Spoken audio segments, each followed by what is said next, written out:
Hi, this is Trey Passer, and this is my movie with major spoilers of Star Trek Into Darkness. Let me just say again, with major spoilers in this review, I absolutely love this movie. One of the best movies I've seen this year so far. J.J. Abrams, thank you for doing this sequel. Oh my God, what an amazing movie! Such great things in this. And of course, let's start off. This just has major spoilers. Benedict Cumberbatch, what a great choice to be in a movie, because he's a fantastic actor with a great presence and a great voice. And of course, he's Khan in this movie. Of course, they try to keep that a secret, but most people figured he was Khan, and they don't reveal that till a little ways into the movie. But oh my God, what a total badass was Khan. And again, basic plot of this movie is Khan does terrorist acts, or John Harrison, I guess, before they reveal that he's Khan, against the Federation, of course, and basically winds up, Commander Pike, played by Bruce Greenwood, winds up dying, of course. So Kirk is beyond pissed and wants to, go after this terrorist, which he does. He gets permission to go after him with the crew of the Enterprise. And anyway, at the beginning of the movie, what you see in the trailer, that little brief spot where, McCoy and Kirk are running through the forest, being chased by this primitive alien race, who they're supposed to observe, but of course they interfere with the planet's history, because the volcanoes are going to explode, and of course they violate the Prime Directive, and Spock basically almost dies, but Kirk violates the Prime Directive to save him, letting the primitive people see the Enterprise, so he gets suspended. They take the Enterprise away from him, but Pike saves him. Okay, and like I said, I like that. Pike is. They basically continue that mentor or / father relationship that Pike has with Kirk. And he saves him again, telling Kirk that even though they took the Enterprise from him, he's going to be his first lieutenant. Okay, and I like that. Bruce Greenwood and Chris Pine have a good, solid, good father-mentor relationship. So of course, when Pike dies, Kirk is beyond devastated and beyond pissed and wants to go after John Harrison. Okay, and of course he gets permission to do that. And of course, as for those who've seen the movie, they know there's an ulterior motive for Commander Marcus, actually played by Peter Weller, for letting Kirk go after Khan. And it's just, and again, Peter Weller was incredibly fantastic in this movie also, and he's kind of another villain in the movie, which is another nice twist on it. And it's just a fantastic movie. I love the themes in the movie, and what I love also about the movie is, again, they show more of the Kirk and Spock relationship in this movie, which I absolutely love. The back and forth where Kirk is basically trying to tell Spock that he does things by his gut, and of course Spock, again, Zachary Quinto as Spock is fantastic, trying to, again, at all times trying to tell Kirk how to do things logically and stuff, and Kirk would telling him, basically, the conflict of Kirk saying, I'm trying to, I think even at one point through the movie, he tells him, I don't know what I'm doing. He basically tells him, I'm just basically flying by the seat of my pants. And I just love that back and forth banter between Kirk and Spock in this movie. It's absolutely fantastic. Like I said, Chris Pine and Zachary Quinto are really good in this movie, and I love their back and forth. And when they do what I love, this part, I absolutely geeked out, and everybody else that they geeked out. It comes up. I'm jumping all over the place, but this is my spoiler review, so I can do that. Okay. There's a part where Kirk, actually, based on the Star Trek II, The Wrath of Khan, where Spock gets up and basically sacrifices himself for the ship to save the ship. Okay, that great scene at the end where he dies between Kirk, they're between the glass, and they talk back and forth, and they flip it on its end by having Kirk be the one this time that actually basically puts his life in danger to save the ship. And then of course, then Spock, who's in charge of this, he's commanding the Enterprise during the current crisis. Then once the crisis is averted because of Kirk saving the ship, they have that same meeting, but this time it's Kirk behind the glass dying and Spock right there. And I love that scene when they basically talk about, that they're friends, and and Kirk basically tells him why I saved you, why I violated the Prime Directive to save you in the beginning of the movie from dying in the volcano, even though it violated Prime Directive. And they have that great, it's so emotional when they're dying, and you actually see Spock cry, and he basically tells him that he's failing, because Kirk says, how do you keep I think he even says, how do you keep your emotions in check? And Spock, is basically saying, I find it extremely hard to do right now. And you see him cry, he basically, you see he starts crying, and they do, that test the glass moment and stuff, and they say that they're friends, and then Kirk dies, and Spock, Zachary Quinto, I love that they flipped it on its end, and then he yells out, "Khan!" Just like Kirk did. Oh, that part just got to me. That was just, what a great. I love that J.J. Abrams and the scriptwriters, they flipped it up. They flipped it on its end, because remember, this is a different timeline, so they can do that. And I love the way they did that. And I knew, even though when Kirk died, I knew immediately once Kirk died that what they were gonna do to bring him back, which is to take Khan's blood and basically shoot it to put him in the.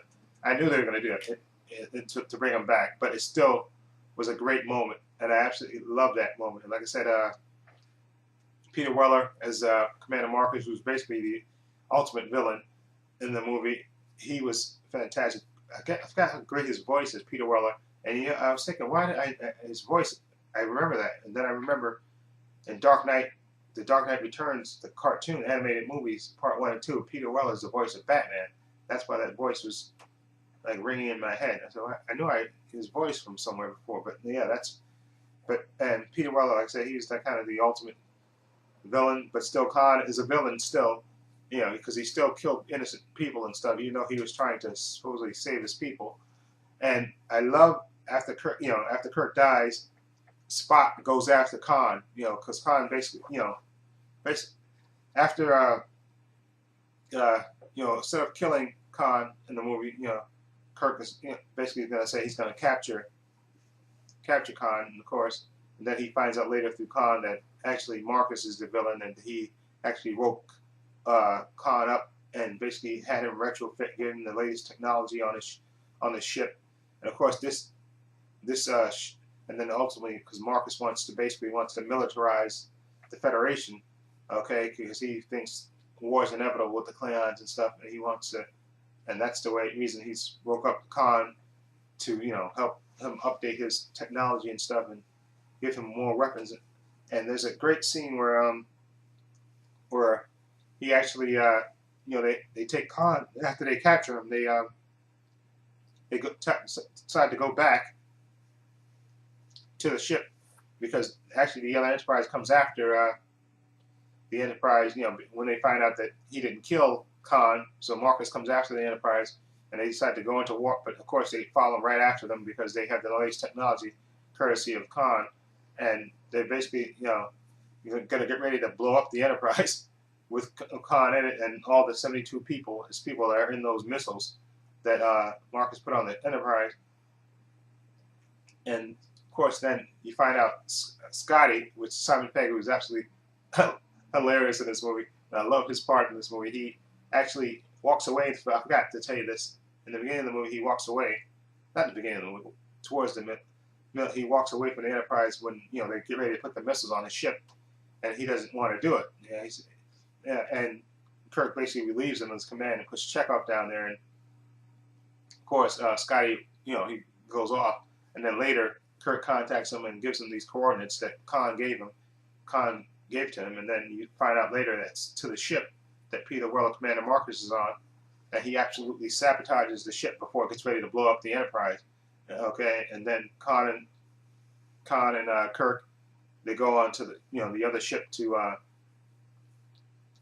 capture the Commander Marcus, and then of course they do that, and then Khan turns him on its head and he captures Kirk and Scotty, and basically tells Spock that he's going to kill Kirk and then deprive, because he has an advanced ships, and he's going to deprive his crew of oxygen unless you give me my people back, my 72 people back.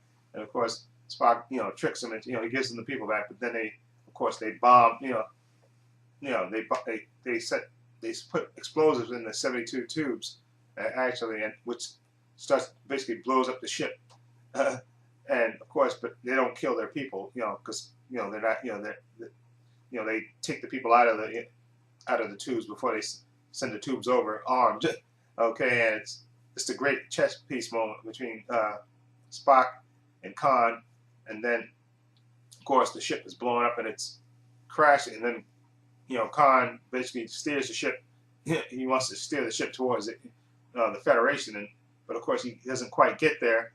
But the ship explodes, it crashes and stuff, and then Spock, he goes after Khan, and I love that action sequence between when Spock is chasing Khan through the city and stuff, and they're battling on top of these moving ships and stuff, and that fight between Benedict Cumberbatch and Spock,